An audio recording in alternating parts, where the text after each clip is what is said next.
Este podcast es producido por el Centro de Investigaciones en Geografía Ambiental de la Universidad Nacional Autónoma de México.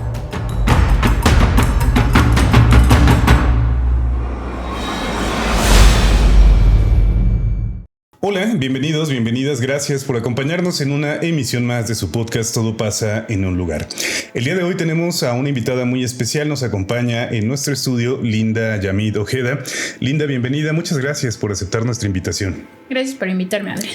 Y bueno, quisimos invitar a Linda porque ella es estudiante de nuestro posgrado en geografía, específicamente en el nivel de maestría, y es una estudiante que ingresó en el ciclo anterior, en el 2025, en el año, aunque el semestre es 2026-1, me parece, ¿no? Es un poco rara la forma en la que la UNAM define los semestres, pero pues prácticamente estás cumpliendo un año, ¿no? Prácticamente de haber ingresado al programa. Este es mi segundo semestre. Es el segundo semestre, ya.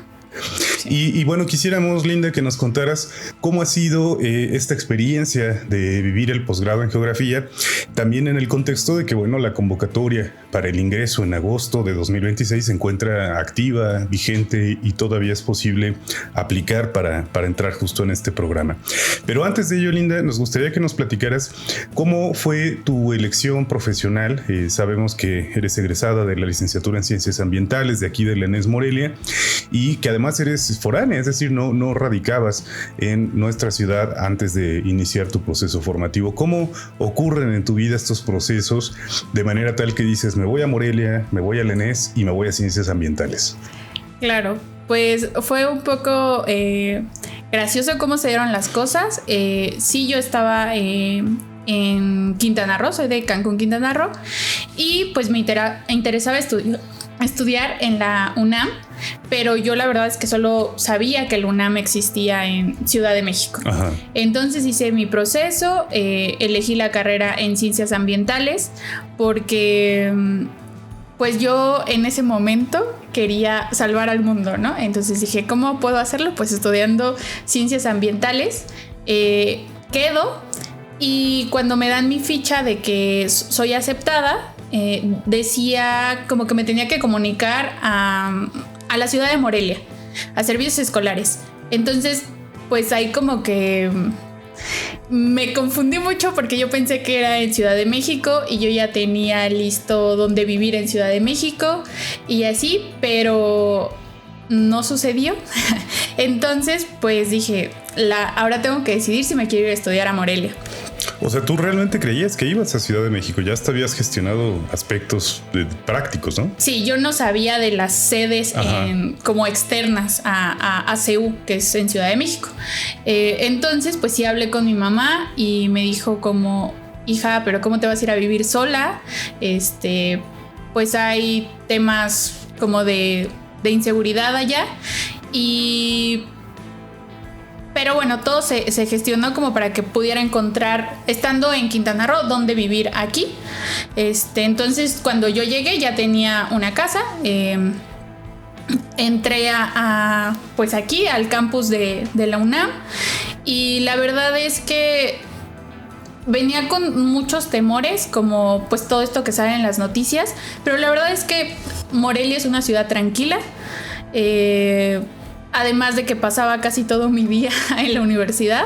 O sea, mis horarios estaban como de 7 de la mañana y yo iba saliendo de clases a las 7 de la tarde. Pero pues me quedaba a hacer trabajos y así. Entonces yo terminaba saliendo muy tarde. Entonces la mayor parte de mi día estaba yo vinculada al campus universitario, ¿no? Exacto. Y para nada era como aburrido porque sí hacía pues mis clases, mis tareas, pero aparte hay como muchos eventos culturales en el campus.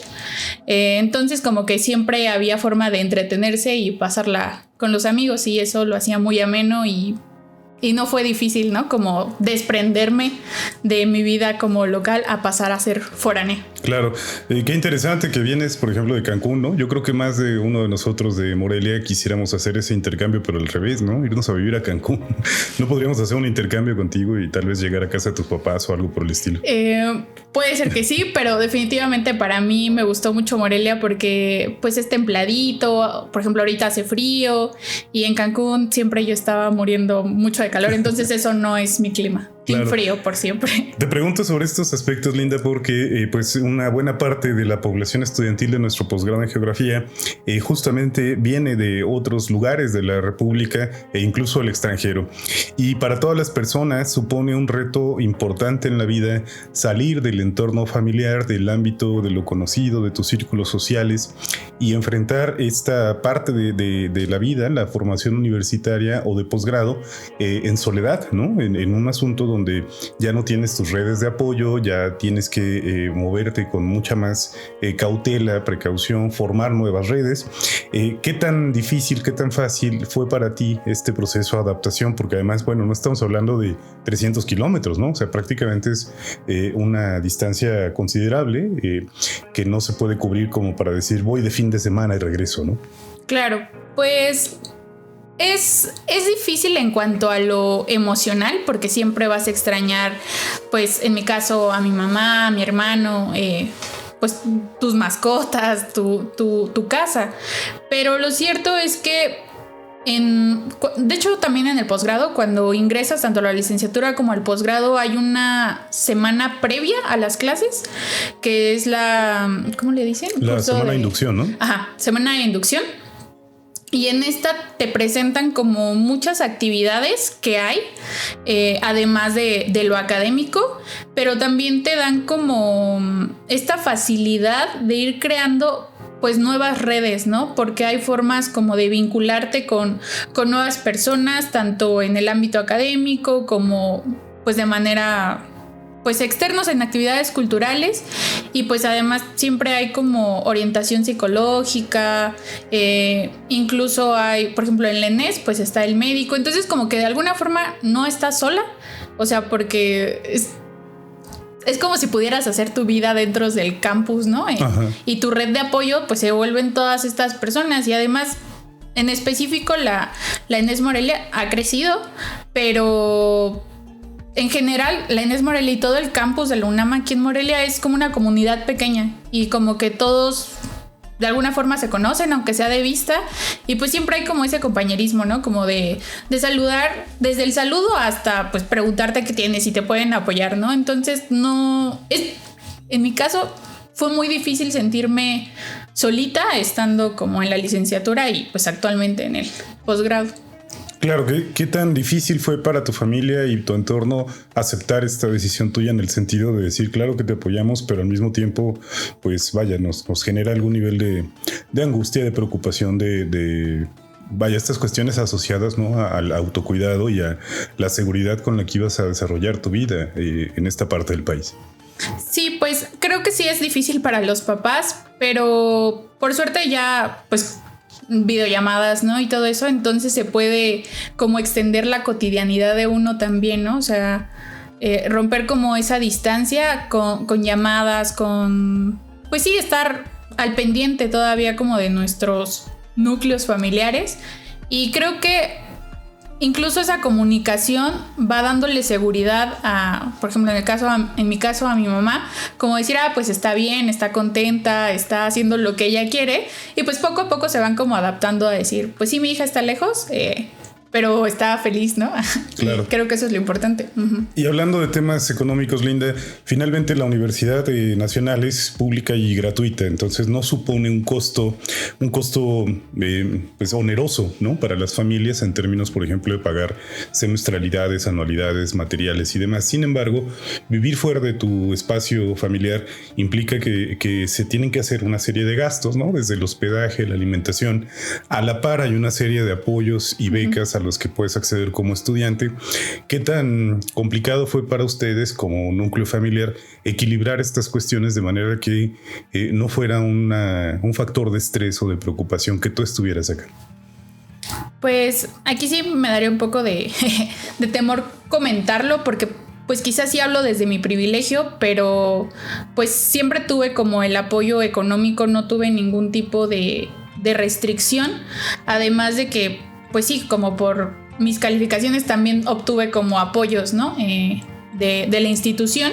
Entonces, la verdad es que mentiría si si te digo que me la pasé como mal o así, porque la verdad es que siempre tuve el apoyo de mis papás, tanto económico como emocionalmente, porque eso también pesa mucho, pero creo que en experiencias que vi de mis compañeros, la vida en Morelia no es tan cara y como que sí... O sea, como que sí es algo que se puede manejar. Definitivamente no hay tiempo de trabajar y estudiar. Es un poco complicado. Algunos compañeros lo hacían los fines de semana.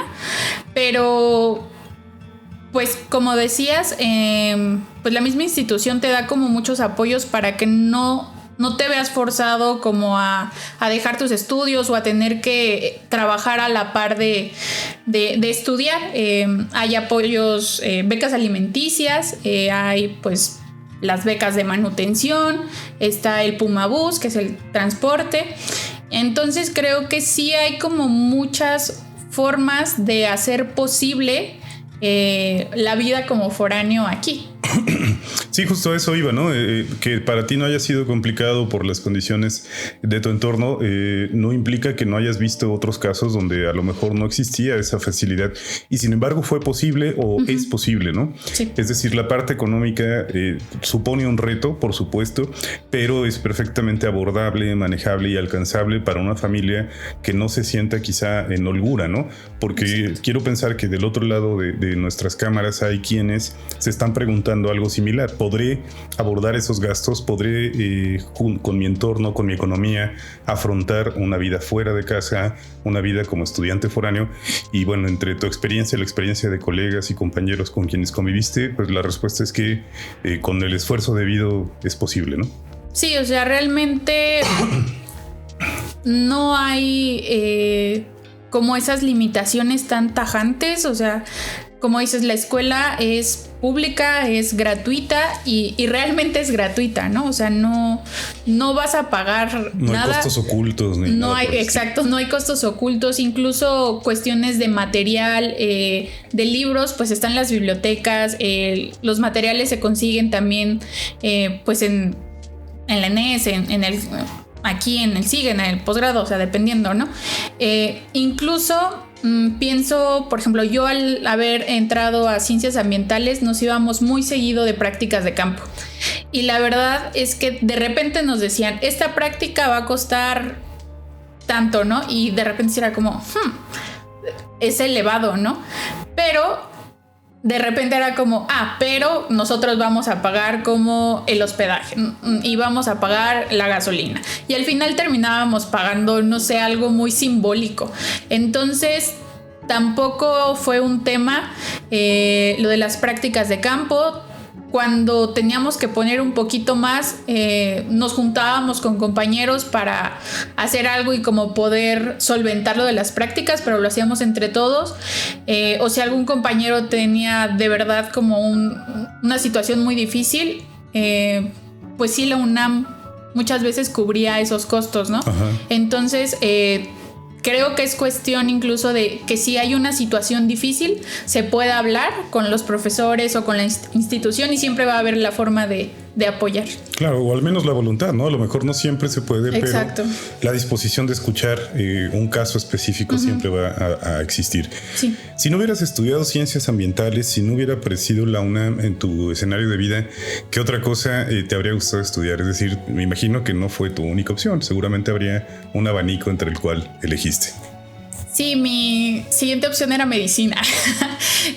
No tenía nada que ver, pero pues más bien es como con estas ideas que creces, ¿no? De, voy a ser doctora. Y justo cuando estaba en mi proceso de selección, yo iba a elegir medicina, pero como que algo me dijo, no, detente, piensa cuál es tu vocación. Y tampoco sabía que existían ciencias ambientales, entonces me puse a leer como, eran 200 y tantas carreras creo, y me puse a leer las que había y dije, yo siempre he querido salvar el mundo. Entonces esta va a ser para mí. Y pues para mi mamá también fue sorpresa como que eligiera otra carrera que no era medicina. Entonces realmente mi ingreso a la licenciatura fue un cúmulo de sorpresas. Claro, incluido que no sabías que era en Morelia. Tú pensabas que era Ciudad de México. Sí, tal cual. Pasas la licenciatura y ¿qué descubres ahí, Linda? Es decir, las ciencias ambientales siguen siendo de alguna manera áreas emergentes en México, por lo menos en el conocimiento público, no necesariamente en la parte, digamos, académica o de investigación, pero justamente se plantea esta licenciatura junto con el resto de las licenciaturas con las que abre la ENES como licenciaturas novedosas, interdisciplinarias, que apuntan hacia problemas de índole global y sobre todo pues vigentes y pertinentes, ¿no? ¿Qué descubres ahí? ¿Es lo que te imaginabas? ¿Es algo distinto? ¿Te sedujo? ¿Te decepcionó? Vaya, ¿cómo fue este tránsito de 4 años de una licenciatura en ciencias ambientales aquí en Morelia? No me arrepiento en lo absoluto de haber decidido estudiar ciencias ambientales. Es una carrera que me dotó de muchas herramientas teóricas, metodológicas, incluso como para la vida cotidiana. Algo que sí yo venía pensando que ciencias ambientales era más como de corte biológico, que tenía que ver con plantas y animales, y entonces yo dije, de ahí soy. Porque siempre pensé que eso era lo que me gustaba. Por suerte, ciencias ambientales tiene un tronco común, que son los 4 primeros semestres, pero después se divide en 3 áreas de profundización. Una es la de ambientes socioecológicos, que es así, es más como esto de plantas y animales. La otra es de ecotecnias, que es como de alguna forma operacionalizar como todo lo que se hace, crear dispositivos.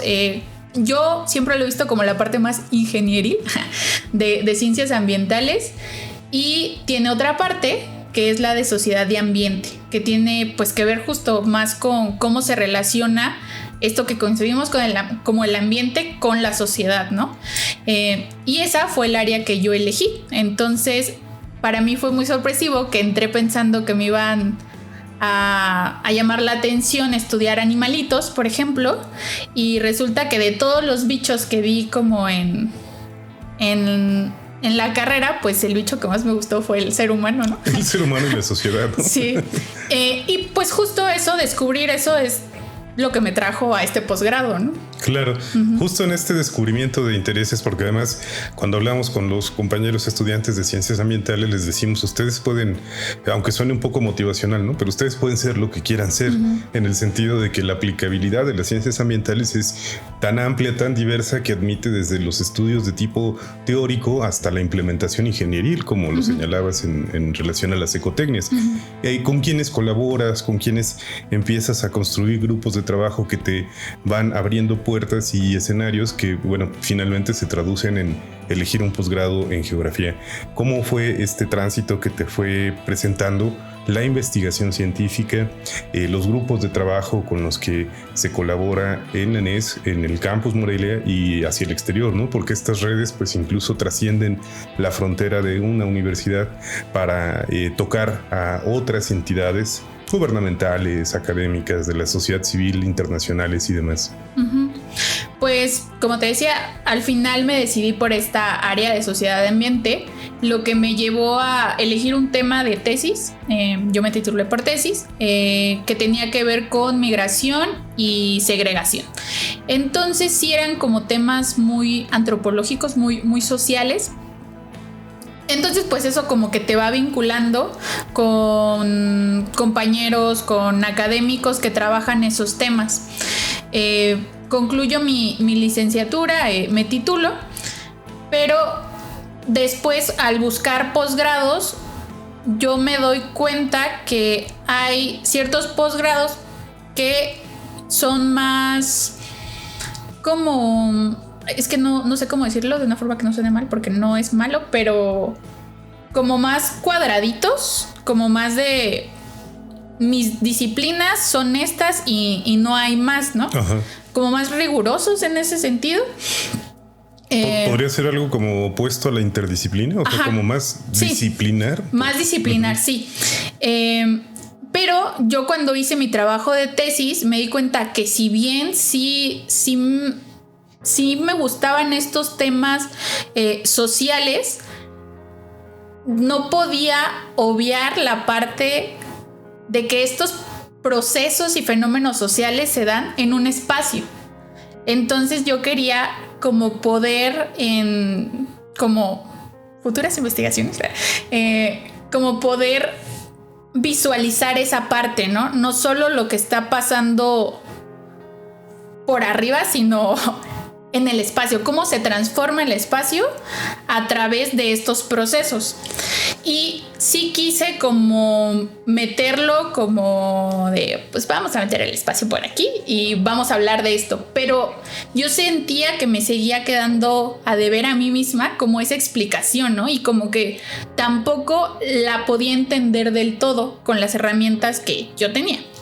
Entonces recordé que está el SIGA, o sea, real lo recordé porque yo estaba pensando como en otros posgrados y cuando pensé en el SIGA fue como, yo no sé si el SIGA vaya a querer ahora esta parte como muy social, ¿no? Ajá. Y pues también platicando con académicos, con compañeros que habían estudiado aquí o que habían hecho estancias, pues me di cuenta que el SIGA en ese aspecto es muy noble, ¿no? O sea, está como muy abierto a la interdisciplina, a como hacer este diálogo, ¿no? Entre lo físico, lo humano y pues lo ambiental también. Entonces, pues dije, de aquí soy y pues de aquí soy. Y fue un poco complicado porque aquí, spoiler, la primera vez que lo intenté no quedé, pero ni siquiera tiene que ver con que haya sido difícil el proceso de ingreso, sino que sí hay que poner mucha atención como en los pasos de la convocatoria, porque ahí fue donde yo me atoré. Y ya, pero bueno, el siguiente año lo intenté y aquí estoy. Sí, recuerdo justamente estuvimos intercambiando correos en aquella ocasión. Parece que tenía que ver con un asunto de una fecha, ¿no?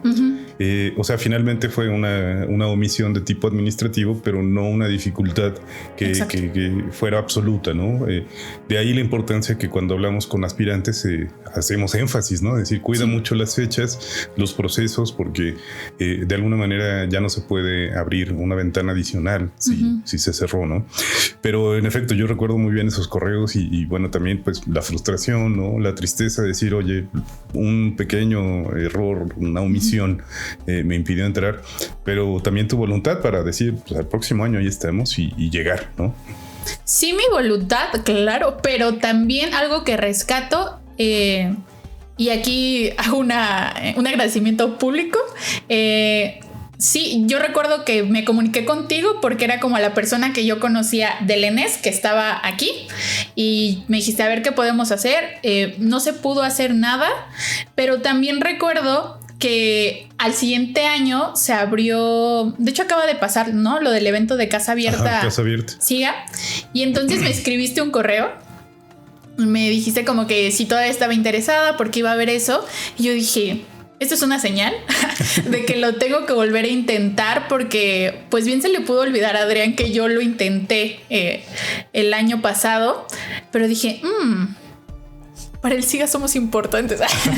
Y entonces pues ya lo volví a intentar y pues sí quedé. Aquí sí me gustaría decir, porque creo que hay una creencia en general de todos los posgrados que es difícil entrar, que no sé, siento que a veces nos ponemos como obstáculos como inventados por nosotros mismos. Como una especie de autosabotaje, ¿no? Ajá, pero ni siquiera lo hemos intentado, ni siquiera sabemos cómo es el proceso, ¿no? Y la verdad es que tuve miedo todo el tiempo que duró el proceso porque el proceso es largo, pero ya que quedé, me di cuenta que muchos de esos miedos no estaban fundamentados, ¿no? Como, por ejemplo, decía, ¿y si no paso el examen? Ese era como un miedo muy grande. Pero pues el SIGA da un curso propedéutico. Ajá. Es opcional. Si lo quieres tomar está bien, si no, pues no pasa nada. El propedéutico no tiene costo y es en línea. Entonces lo puedes ir tomando. Igual hay una guía de estudios. yo recomiendo tomarlo. Pero si no, igual con la guía de estudio, pues vienen todos los temas que vienen en el examen. El examen igual es muy noble. ¿Qué fue primero? Creo que fue primero una entrevista. No, fue después la entrevista. Y pues también, ¿no? Es como, no te van a crucificar ni nada. O sea, también le tenía miedo a eso.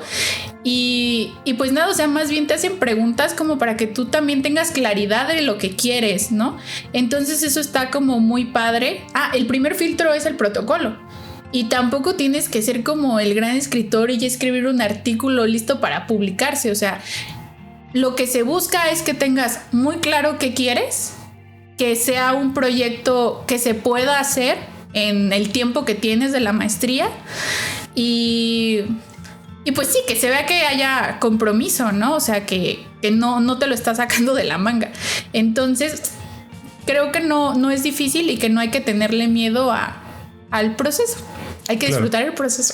Disfrutarlo y además resaltar esta parte de la interdisciplina, ¿no? Porque hemos insistido mucho en este podcast. No necesitamos ni estamos esperando absolutamente solo a geógrafos y a geógrafas. Por supuesto que son bienvenidos y bienvenidas, pero también son bienvenidos y bienvenidas las personas que vienen de otros campos disciplinares que incluso parecen lejanos, ¿no? A la propia geografía, pero que van a encontrar justo en algo que señalabas hace unos minutos, el componente espacial, ¿no? Hay un componente espacial mediando hasta en cuestiones, si tú quieres, filosóficas, abstractas, artísticas, culturales. Y si hay un componente espacial involucrado, entonces la geografía tiene algo que aportar. De ahí que una persona de tu formación, ciencias ambientales, pues tiene una natural afinidad también con los estudios geográficos, aunque no se haya especializado en ellos, pero también podría acercarse a este posgrado una persona que viene de arquitectura, que viene de medicina, que viene de administración, que viene de derecho, porque el componente espacial nos va a permitir mediar un montón de temas. No sé si todos, porque sería muy aventurado decirlo así, pero una buena cantidad de temas podrían cruzarse con esta variable, ¿no?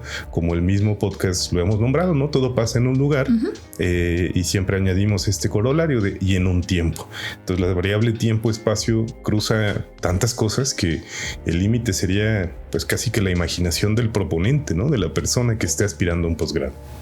Sí, tienes razón, o sea, todo lo que podamos pensar que queramos estudiar está en alguna dimensión de la realidad, y la realidad se compone de dos grandes dimensiones, ¿no? Espacio y tiempo.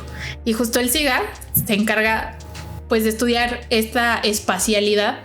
Entonces sí, el SIGA está abierto a muchas disciplinas. Por ejemplo, pues ahorita en mi generación hay ecólogos, hay ingenieros forestales, hay un geógrafo, pero que incluso mi compañero geógrafo está del lado de la geografía cultural, ¿no? Y ojalá luego lo invites.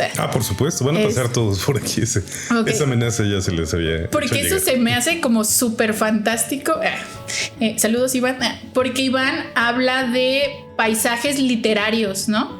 Que para mí fue algo así como wow, ¿no? No sabía que eso se podía hacer. Y bueno, él ya les contará más sobre eso. Pero que yo pensaría que está como más, no sé, decantado hacia la literatura. Pero de verdad tiene un componente geográfico muy, muy importante. Y además que el SIGA abrazó ese proyecto, ¿no? O sea, y abraza muchos proyectos que pareciera que no, pero se puede justificar, porque como dices, todo pasa en un lugar. Claro, sí, el caso de Iván es paradigmático por muchas razones y por supuesto que está invitadísimo. Ya nada más es cuestión de que le pongamos fecha, pero aquí va a estar contándonos de qué va justamente un paisaje que, otro spoiler, ¿no? Pareciera que no existe, pero sí existe, ¿no? Sí. Así de subjetivo y de místico está el planteamiento, pero está sólidamente fundado y cuando él te lo cuenta, pues tiene todo el sentido del mundo, ¿no? Sí, de acuerdo. Ahora bien, el posgrado cambia absolutamente la dimensión, ¿no? Del estudiante de licenciatura pasas a ser un estudiante que se está especializando y perfilando para aprender a hacer investigación científica. Hay dos clases de posgrados en lo general, ¿no? Que es el profesionalizante y el posgrado de investigación. El SIGA y el posgrado en geografía son posgrados orientados a la investigación. ¿Cuál es el primer planteamiento que te haces al llegar a este programa para decir, a mí me gustaría investigar esto? ¿Y de dónde sale este interés, esta curiosidad? ¿Viene vinculado desde tu trabajo en la licenciatura, de influencias que hayas tenido en ese contexto, de influencias del SIGA que también fuiste conociendo? ¿Cómo llegas a este tema que lo iba a nombrar, pero creo que te corresponde nombrarlo a ti, que además es también muy interesante? Bueno, pues mi tema que ahorita estoy pues estudiando es gentrificación, pero gentrificación periurbana.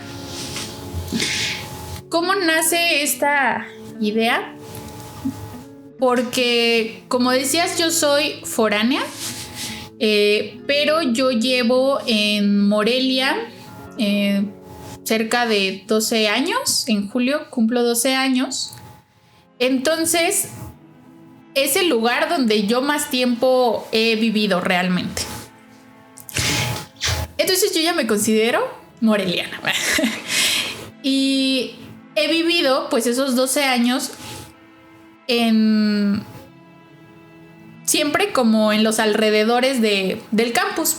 Primero pues porque me queda pues cerca y eso facilita muchas cosas. Pero al ser 12 años es como un tiempo muy prudente para ver cómo ha cambiado este espacio.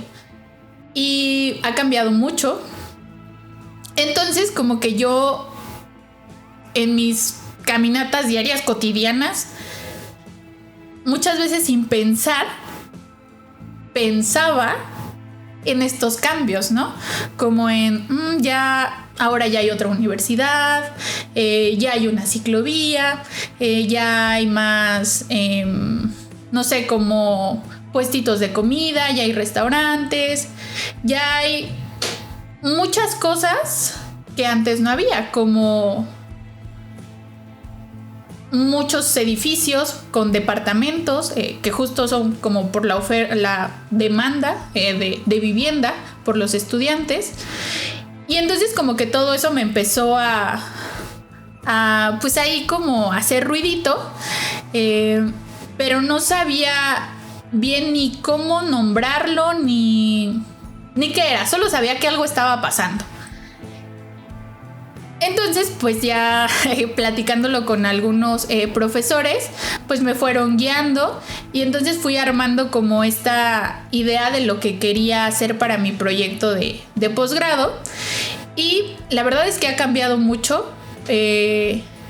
Yo antes lo llamaba de otra forma, pero ya aquí en el SIGA, con el apoyo de mi asesor, saludos doctor Vieira, pues ya le fui encontrando como ese nombre, ¿no? Gentrificación periurbana, porque se da justo en el periurbano, que eso tiene características muy particulares. El periurbano es este espacio a las orillas de la ciudad donde se mezcla no solo a nivel físico sino teórico la idea que tenemos de lo rural y lo urbano. Es un mosaico de ideas y de infraestructura también. Y también de formas de vivir y entender el espacio, ¿no? Porque todavía quienes tenemos ya varios años en el campus, asistimos a la transformación incluso de las formas de vida. Cuando todavía te ingresabas en las colonias aledañas y te encontrabas sembradíos, ¿no? Agricultores, y ahora ya no están, ¿no? Y en cambio está un edificio que renta departamentos a estudiantes. O sea, todas esas transformaciones son muy visibles para quienes habitamos de forma laboral estos espacios. A lo mejor no vivimos en la zona, no dormimos aquí, pero pues es también nuestro espacio cotidiano, ¿no? Y justo eso es lo que le da el otro componente, ¿no? La gentrificación. Y cuando nosotros pensamos en gentrificación, quizá alguna vez ya lo platicamos tú y yo, pensamos en ciudades como Ciudad de México, ¿no? Donde hay un gran flujo de extranjeros o donde hay como pues mucha inversión en general externa al lugar. Entonces, la gentrificación sí es ingreso de capital externo, como puede ser el sector inmobiliario, sí es, pues implica un desplazamiento de la población local, implica también, pues sí, el cambio en la infraestructura, pero lo que vemos y lo que estoy estudiando es que esos cambios y esas variables no son estáticas y únicas y tienen que ser igual tanto en Ciudad de México como en Morelia, ¿no? Cada lugar responde a, pues sí, a contextos distintos que marcan la pauta para que esta idea de cómo se concibe en este caso la gentrificación sea distinta, y justo hay que apostarle a eso, como a contextualizarla, para que sí, como para poder entender estas dinámicas, porque algo que es importante es que la conceptualización de gentrificación viene de Europa, ¿no? O sea, sus ejemplos de donde sale son de ciudades londinenses. Entonces, si nos ponemos a comparar ciudades en México, incluso la Ciudad de México no tiene nada que ver con Londres. Entonces, no por eso no hay gentrificación. Lo mismo, no porque la gentrificación como sucede en Ciudad de México no sucede aquí, pues quiere decir que no sea así, sino que responde a otras cosas.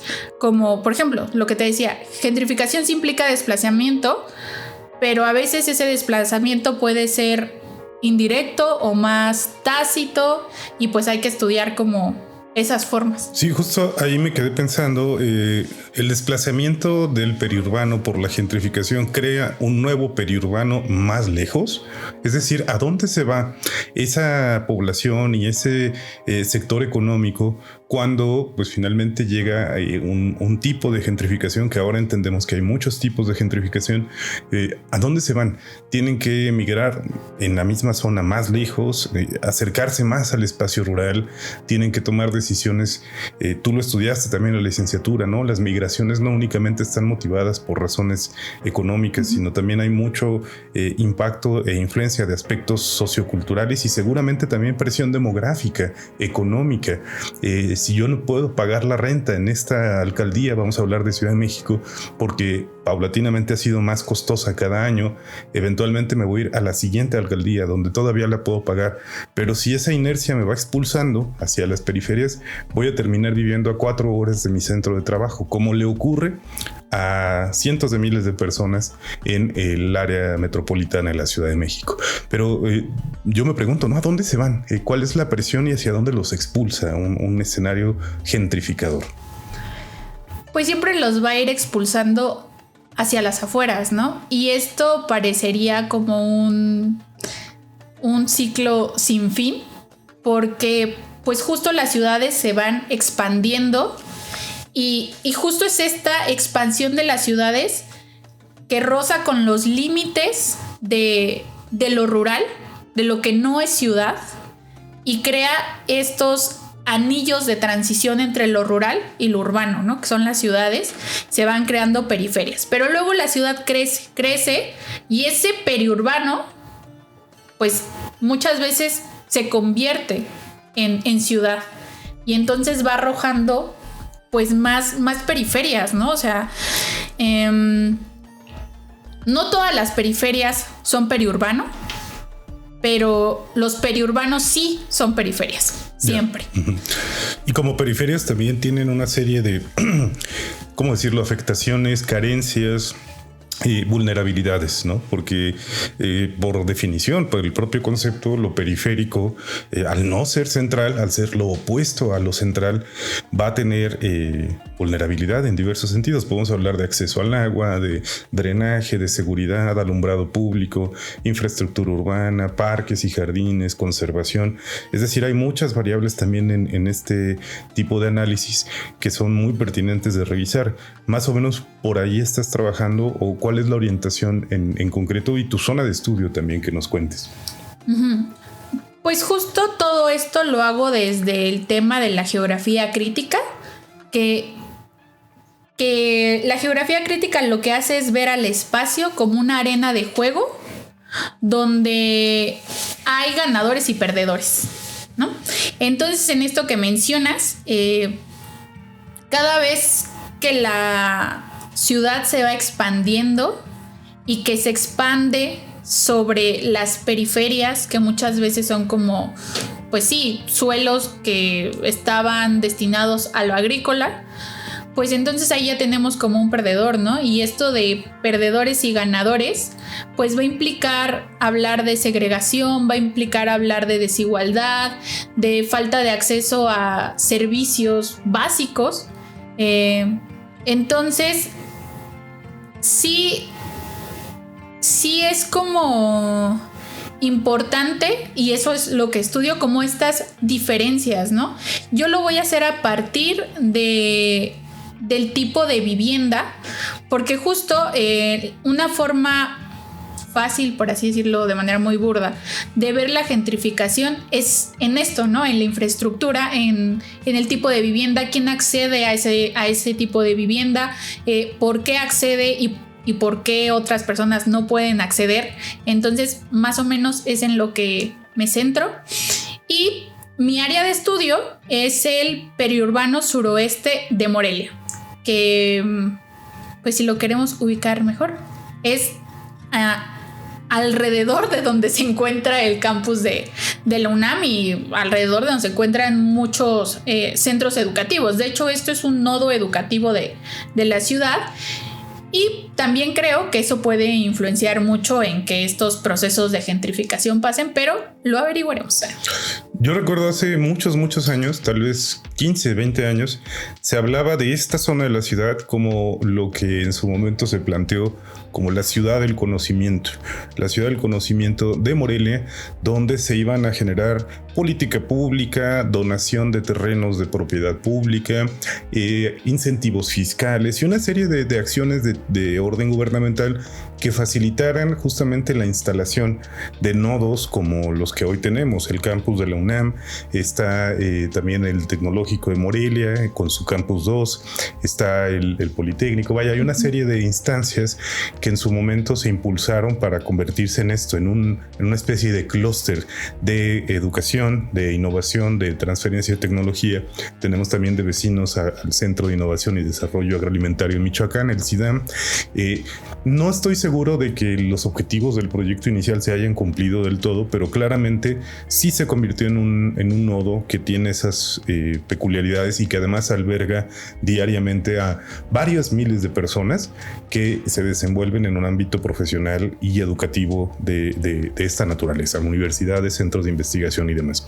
Pero justo la pregunta es: ¿cuáles fueron los costos asociados a la construcción de un clúster como estos, ¿no? A la instalación del mismo? ¿Qué nos puede decir las tenencias? Porque hay que recordar que justo estas zonas de la ciudad, al no ser, digamos, núcleo urbano consolidado, pues tienen este carácter delimitativo de tenencia. Es una tenencia de la ciudad de Morelia, lo que tenemos enfrente, la tenencia Morelos, entre otras colonias. Pero en ese contexto, Linda, ¿cuál pretendes que sea tu resultado al final de tu periodo de maestría, que además ya te encuentras, digamos, a la mitad, ¿no? Entonces, avances ya tienes. ¿Qué te gustaría poder contarnos al final de este momento formativo de tu vida? ¿Cuáles, no me des hallazgos porque a lo mejor todavía no los construyes, pero qué respuestas te gustaría brindar con esta investigación? Creo que lo que me gustaría encontrar, bueno, no es que me gustaría, pero justo la evidencia va marcando como la pauta de que lo que encuentro o lo que voy a encontrar o estoy encontrando es esto que mencionas. Por un lado, tenemos como estos clústeres educativos, vamos a llamarlo así, donde eso mismo hace que haya población con un, vamos a ponerlo en estos términos, como con mayor nivel educativo, un mayor nivel de ingresos, y por otro lado haya colonias que muchas veces no tienen agua, o que incluso hay colonias marginales alrededor de este centro educativo, ¿no? Entonces vemos que hay una brecha, pues, de desigualdad de muchas formas muy amplia. Eso es lo que estoy encontrando. Creo que esto no tendría por qué ser negativo, porque justo lo que se espera es que una vez que uno pueda visibilizar y argumentar lo que está pasando, se pueda incidir en el lugar, ¿no? O sea, creo que muchas veces, y de verdad espero que se pueda hacer, porque a veces es difícil pasar como de lo académico a pues sí, como a la acción. Pero es como, una vez sabiendo qué está pasando, las razones de por qué está pasando, en dónde está pasando y todo esto, es como, ok, entonces, ¿qué podemos hacer para frenar estos procesos como de gentrificación, de segregación, y no seguir haciendo más amplia esta brecha de desigualdad, ¿no? Sino por el contrario, irla reduciendo a través de una buena planificación del territorio y de política pública. Claro. Eso es como a lo que yo esperaría llegar. Qué maravilla, Linda, porque es un objetivo noble, necesario, pertinente y además académica y metodológicamente bien planteado. Hay un pequeño aspecto, bueno, no es pequeño y no es menor, pero que me ha llamado la atención en los últimos años, ¿no? Hay una avenida al exterior de nuestro campus, ¿no? Que es la que nos conecta con la zona, digamos, urbana, ¿no? Y esta avenida de nuestro lado tiene pastos verdes, ¿no? Pastos verdes y bien recortados. Y del otro costado, es decir, apenas cruzando un carril, lo que tenemos es que ni siquiera hay banquetas y se encuentra, pues, abierta terracería, ¿no? Esta diferencia material, ¿no?, constituye de cierta forma una frontera que estamos llamados a trascender, porque la misión social de la universidad justamente es extender los beneficios del conocimiento hacia los cuerpos sociales y convertirnos en actores y promotores de la justicia social, de construcción de la paz, de la justicia territorial, de un montón de cosas que son en el papel muy buenos deseos, pero habrá que ver si estamos realmente logrando esa incidencia en un espacio tan cercano como es nuestro espacio exterior al campus, donde cotidianamente nos desenvolvemos. Cuando tú me hablas de gentrificación en esta zona, yo pienso en esa imagen, ¿no? O sea, si volteas a la derecha, te encuentras pastos verdes y bien recortados, con una infraestructura de primer nivel, sin que tengamos carencias de agua, electricidad, servicios de conectividad, alta velocidad de internet, fibra óptica, servicios de telecomunicaciones y toda la infraestructura que supone un espacio universitario. Y cruzando la calle, la realidad es absoluta y totalmente distinta.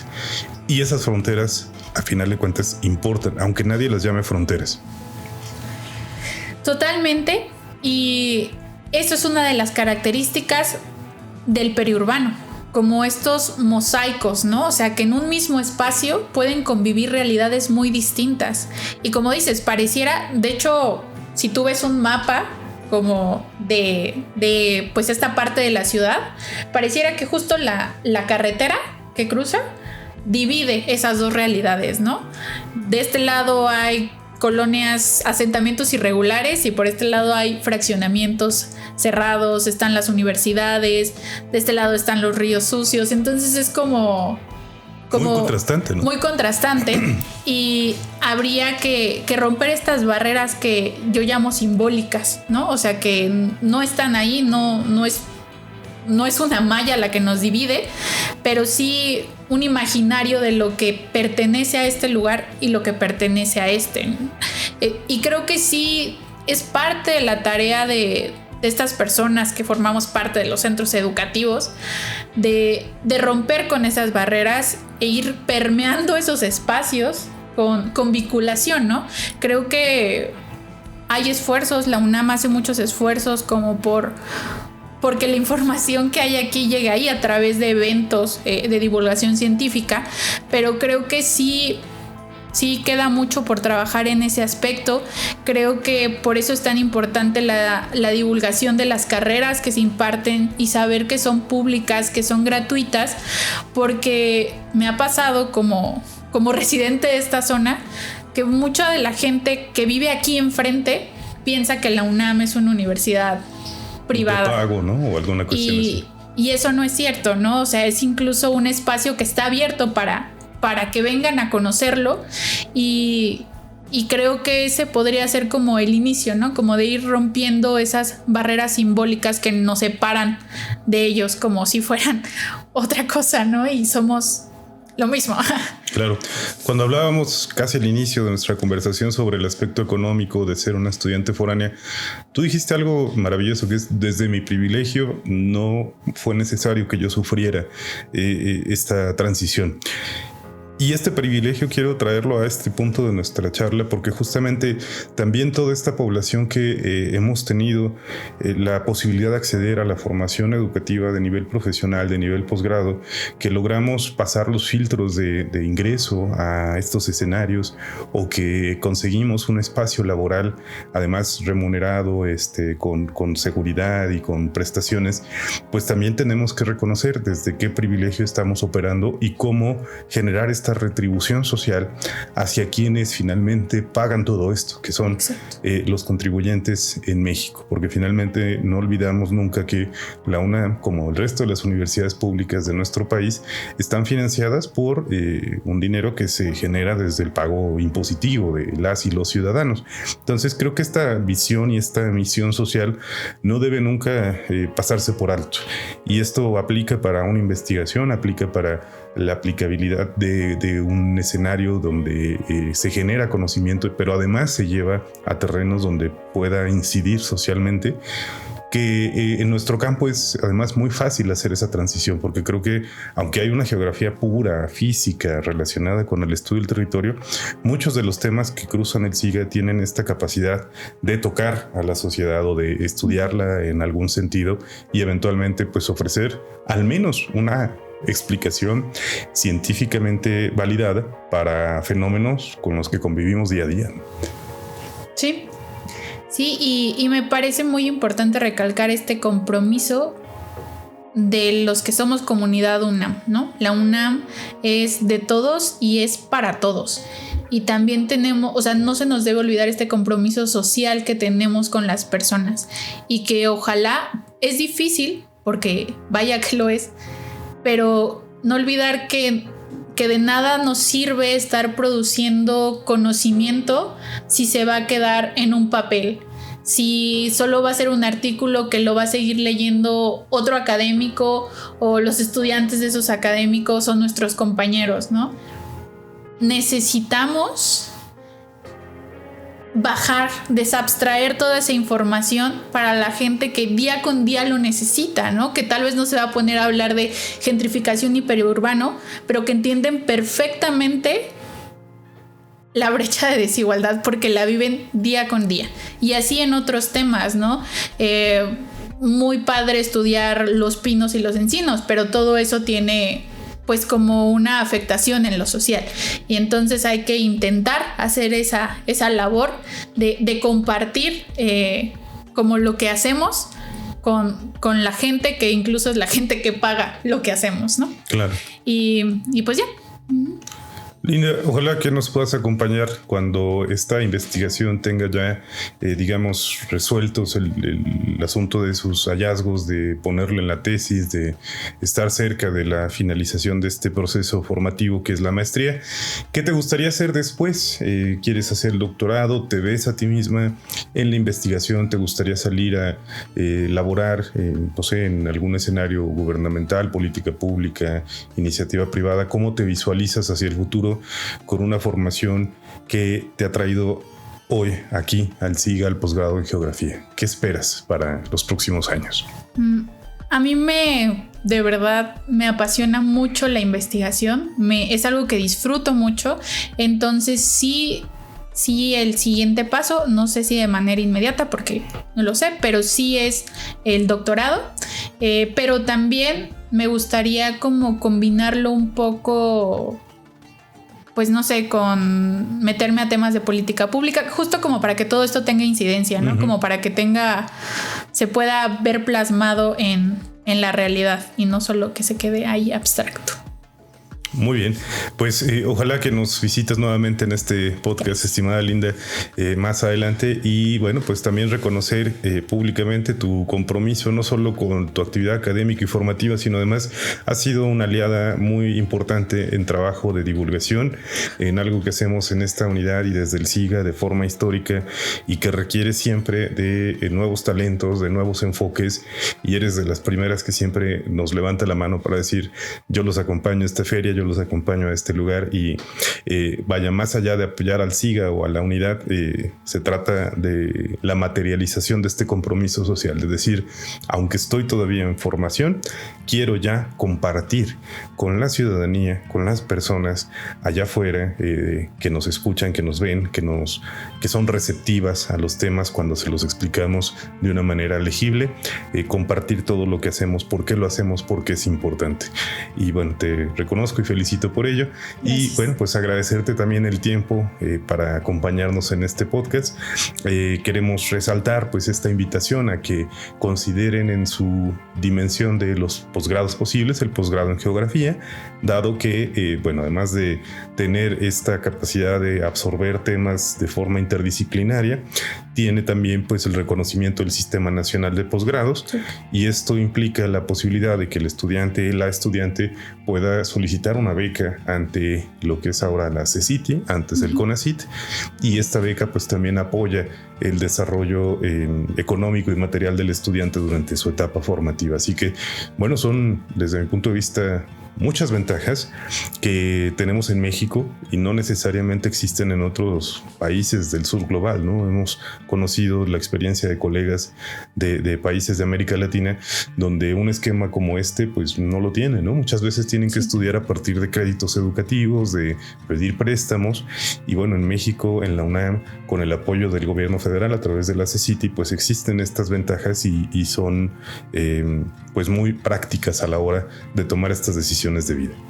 Sí, y sí los invito a que se animen a participar a los procesos de convocatoria tanto de licenciaturas, de la INES, de la UNAM en general, y pues del posgrado, ¿no? El posgrado de aquí, que además somos una comunidad chiquita, muy bonita, muy amistosa, y pues sí, también están las becas, y pues que sí se animen, porque también por eso si luego no hay demanda, pues como por qué va a haber becas si no hay demanda, ¿no?